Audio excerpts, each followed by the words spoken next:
Dans la capsule 17, nous allons explorer plus en profondeur le concept d'approximation linéaire qu'on a commencé à voir au dernier cours. Puis en particulier, on va concentrer uniquement sur des fonctions qui vont de R2 vers R afin de pouvoir visualiser graphiquement là, ce qui se passe.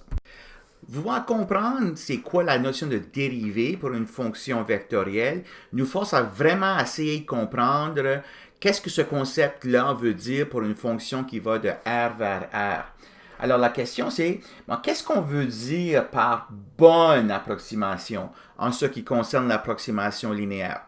Alors essayons de comprendre qu'est-ce qui se passe là, pour une fonction qui va de R vers R. Quand on dit que la fonction est dérivable au point x0, ça veut dire que cette limite ici, là, ce nombre réel ici, okay, existe.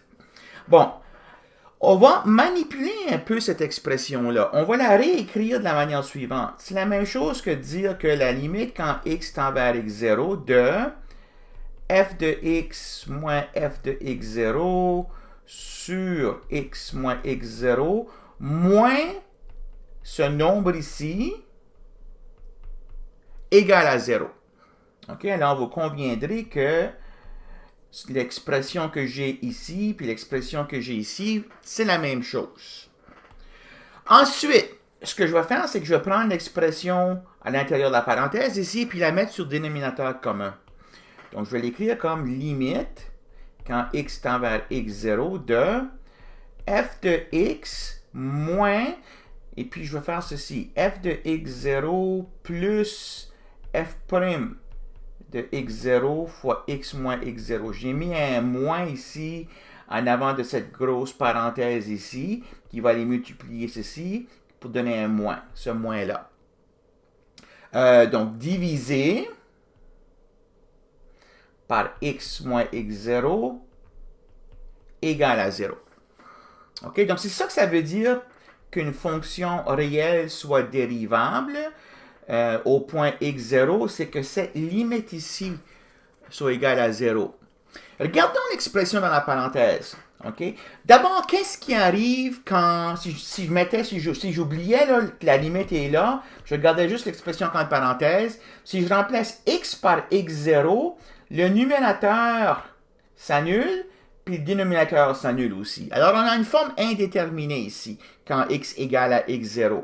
Donc, le fait que la limite soit égale à 0, ça veut dire que ce qu'il y a au numérateur, ça va à 0 plus rapidement que ce qu'il y a au dénominateur.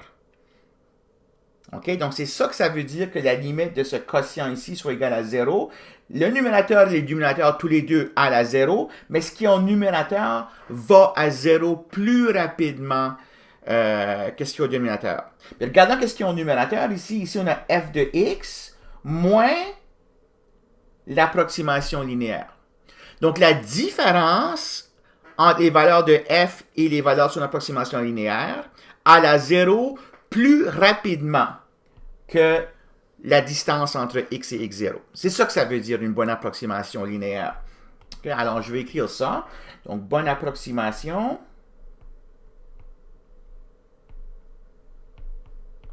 Ça veut dire que la différence entre les valeurs de y égale f de x et de y égale f de x0 plus f' de x0 fois x moins x0. Hein, donc, la première expression ici, c'est la fonction. Puis ça, c'est sa droite tangente. Donc, la différence entre les valeurs de la fonction et les valeurs de la droite tangente tend vers 0 plus rapidement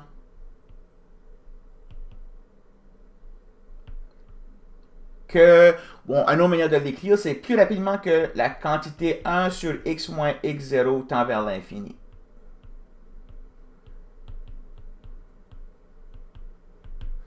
Alors, c'est ça que ça veut dire, une bonne approximation linéaire pour une fonction qui va de R vers R. Donc, une fois qu'on a compris ça, ça va être facile de généraliser ce concept-là. pour des fonctions d'abord qui vont de R2 vers R dans cette capsule ici, puis dans la capsule prochaine pour des fonctions qui vont de Rn vers Rm. OK? Alors, donc je vais poser la définition du point 16.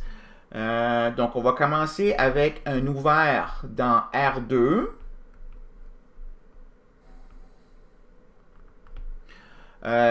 Une fonction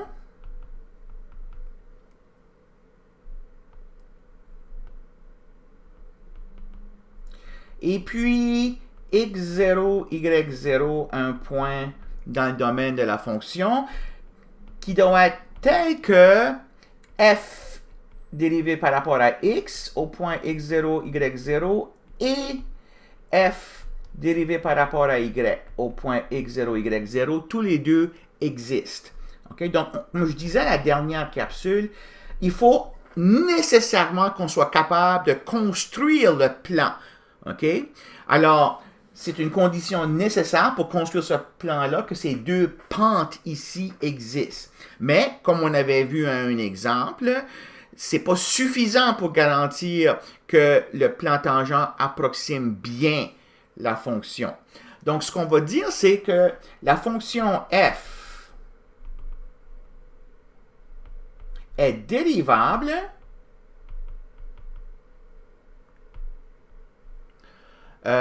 au point x0, y0 si, alors ce qu'on va dire, c'est la limite quand x, y tend vers x0, y0. On sait que ça veut dire maintenant une limite pour une fonction qui va de R2 vers R. Puis ce qu'on va construire, c'est au numérateur, on va mettre la différence entre les valeurs de la fonction et les valeurs de l'approximation linéaire. Puis l'approximation linéaire, ou le plan tangent, à l'équation suivante. X moins x0 plus fy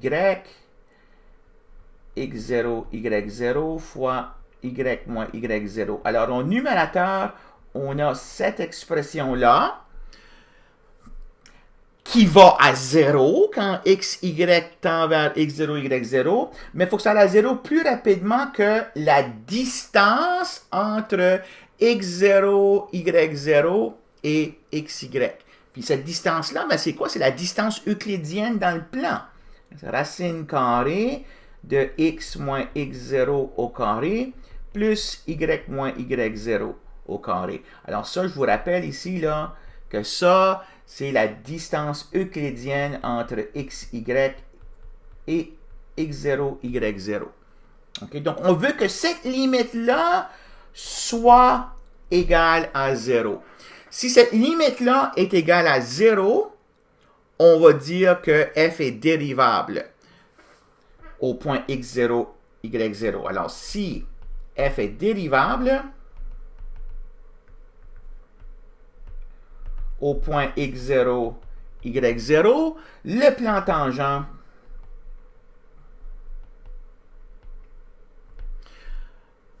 z égale, donc on va l'écrire comme ceci, Lx0, y0 de xy. Donc c'est l'expression que j'ai en haut ici, f de x0, y0 plus fx fois x moins x0 plus fy. Donc, ce plan tangent-là est une bonne approximation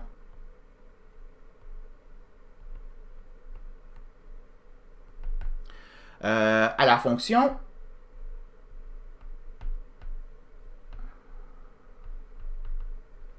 z égale f de xy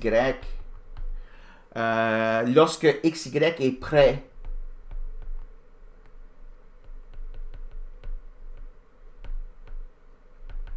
de x0, y0. Okay? N'oubliez pas là, que ça doit se rassembler dans un petit voisinage. Hein? On a toujours une loupe là, ici. Là. Quand on va au loin, le plan ne ressemblera pas le graphe de la fonction. Okay? Donc, le concept d'approximation linéaire, c'en est un qui fait impliquer une loupe. On regarde dans un voisinage de x0, y0, puis si le voisinage est suffisamment petit, on n'est plus capable de distinguer le plan du graphe de la surface. Okay? La surface du graphe, c'est-à-dire. Donc, on va faire un exemple avec une représentation à l'aide de Maple pour indiquer ce qui se passe. Donc, on a la fonction f de xy égale x carré plus xy, puis on va prendre le point x0, y0 égale à 1 moins 3. Alors, pour l'instant, on va prendre pour acquis que cette fonction ici est dérivable. Okay? Il faudrait la démontrer avec cette définition ici. Mais ici, je veux juste illustrer graphiquement avec Maple là, ce concept d'approximation linéaire là. Donc, prenons pour acquis que si je construis le plan tangent pour cet exemple ici, ça va être une bonne approximation. Puis on va le confirmer graphiquement avec Maple. Alors, pour construire cette approximation linéaire-là, j'ai besoin de trois choses. Premièrement, j'ai besoin de f de x0, y0. Alors, f de 1 moins 3, j'ai besoin de ce nombre ici, de ce nombre ici et de ce nombre ici. J'ai besoin de ces trois nombres-là pour pouvoir caractériser ou calculer explicitement l'approximation linéaire. Alors, f de 1 moins 3, ce que je fais, c'est que je prends x égale à 1 puis y égale moins 3, puis je le remplace là-dedans. Ça me donne donc 1 au carré plus moins 3 fois 1, et ça me donne moins 2. La dérivée de f par rapport à x, pour un point x, y quelconque, c'est 2x plus y. Donc, quand je la calcule, cette valeur-là, au point 1 moins 3, alors je remplace x égale 1 puis y égale moins 3 dans l'expression que j'ai ici, et ça me donne moins 1. Et puis la dérivée de f par rapport à y est x. Et puis donc f y de 1 moins 3, c'est égal à 1.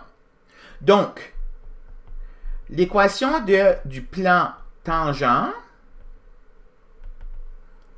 est z égale à moins 2 moins 1 fois x moins 1 plus 1 fois y moins 3. Donc, tout ce que j'ai fait ici, là, c'est que j'ai traduit littéralement avec les données du problème ici, j'ai traduit cette formule ici. OK.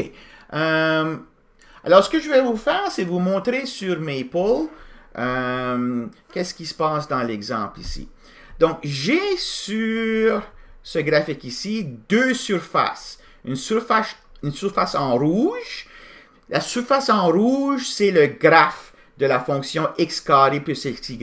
Regardez ici, j'ai l'axe des y qui vont de moins 4 à moins 2 et l'axe des x qui va de 0 à 2. Le point 1, moins 3, là, il est juste dans le centre ici. Okay? Les deux graphes, là, ils s'intersectent ici. Ils s'intersectent, bon, sur deux droites, mais en particulier, ils s'intersectent ici. Le plan jaune, c'est le plan tangent qu'on vient de calculer. Moins 2, moins x moins 1, plus y plus 3. Okay? Donc, à cette échelle-là, on ne pourrait pas dire que les deux graphes se ressemblent. Okay? Ils ont de l'air assez proches, là, mais on pourrait difficilement dire qu'on ne peut pas les distinguer. Donc, ce qu'on va faire, c'est qu'on va prendre l'équivalent d'avoir une loupe, puis on va rétrécir les échelles sur l'axe des x et l'axe des y. Alors ici, j'ai un axe des y qui va de moins 3.1 à moins 2.9 et un axe des x qui va de 0.9 à 1.1. Vous voyez toujours l'intersection au milieu ici. Mais là, vous voyez là, que les deux graphes, ils ressemblent pas mal l'un à l'autre. Okay? Faut vraiment l'orienter d'une certaine manière pour voir que oui, OK, il y a encore une petite séparation entre ces deux graphes-là, mais quand même, là, ils commencent à se ressembler pas mal. Et puis, si je rétrécis l'échelle encore plus, alors ici, sur l'axe des x, j'ai de 0.99 à 1.01, puis sur l'axe des y, j'ai moins 2,99 à moins 3,01. Vous pouvez tordre cette surface-là, cette figure ici comme vous voulez. Vous n'arriverez jamais à trouver la différence entre la séparation entre ces deux graphes-là. Donc, le graphe en rouge, il devient confondu avec le graphe du plan tangent. Alors, on voit bien maintenant que ce concept d'approximation linéaire-là, c'est ça qu'on veut. Quand on parle de dérivabilité, c'est ce phénomène-là qu'on veut qu'il se produise. Bon, dans ce cas ici, pour une fonction qui va être R2 dans R, puis aux capsules suivantes, on va étendre pour des fonctions qui vont être Rn vers Rm.